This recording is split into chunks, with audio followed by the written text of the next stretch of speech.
ഞങ്ങൾ വിവാഹം കഴിഞ്ഞിട്ട് 20 വർഷമായി. ഞങ്ങൾക്ക് കുഞ്ഞുങ്ങളില്ലായിരുന്നു. ഞാൻ 9 months കംപ്ലീറ്റ് ചെയ്ത് ഒരു ആൺകുഞ്ഞിനെ പ്രസവിച്ചു. പക്ഷേ മരിച്ചാണ് പ്രസവിച്ചത്.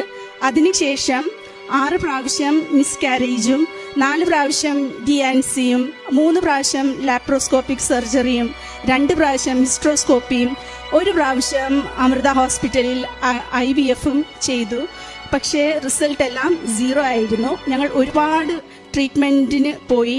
ഞങ്ങളുടെ കയ്യിൽ 22 ഡോക്ടേഴ്സിൻ്റെ ഫയലുണ്ട്. ഡോക്ടറിന് ഒന്നും ചെയ്യാൻ സാധിക്കുകയില്ല എന്ന് മനസ്സിലായി. അങ്ങനെ 2022 ജൂലൈ 11 ഞങ്ങൾ കൃപാസനത്തിൽ വന്ന് ആദ്യമായി ഉടമ്പടി എടുത്തു. വീണ്ടും ഉടമ്പടി പുതുക്കി. ആ പ്രാവശ്യം ബഹുമാനപ്പെട്ട ജോസഫ് അച്ഛനെ കാണാൻ ഞങ്ങൾക്ക് അവസരം കിട്ടി. അച്ഛൻ ഞങ്ങൾക്ക് മാതാവിൻ്റെ മെഡൽ തന്നു. അച്ഛൻ ഞങ്ങളുടെ തലയിൽ കൈവച്ച് പ്രാർത്ഥിച്ചിട്ട്, നിങ്ങളുടെ രക്തത്തിൽ പിറന്ന കുഞ്ഞ് നിങ്ങൾക്ക് ജനിക്കും, നിങ്ങൾ സാക്ഷ്യം പറയാൻ വരണം എന്ന് പറഞ്ഞു.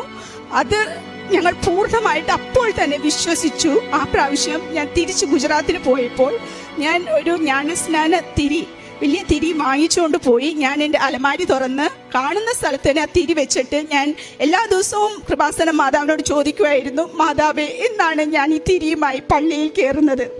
എന്നാണ് ഞങ്ങൾക്ക് ഈ സന്തോഷം തരുന്നത്? ഞങ്ങൾ എത്ര നാൾ കാത്തിരുത്തും കുഞ്ഞിനെ മുഖം കാണാൻ ഞങ്ങൾക്ക് അനുഗ്രഹം തന്നമേ എന്നൊക്കെ ഞാൻ മാതാവിനോട് പ്രത്യേകം പ്രാർത്ഥിക്കുമായിരുന്നു. കുറച്ച് ദിവസങ്ങൾ കഴിഞ്ഞപ്പോൾ എനിക്കൊരു സ്വപ്നമുണ്ടായി. ആ സ്വപ്നത്തിൽ ഞാൻ കൃപാസനം മാതാവിനെ കണ്ടു. മാതാവിൻ്റെ അടുത്ത് ഒത്തിരി കുഞ്ഞുങ്ങൾ, അതിലൊരു ചോര കുഞ്ഞിനെ മാതാവിൻ്റെ കയ്യിലോട്ട് നീട്ടുന്നു.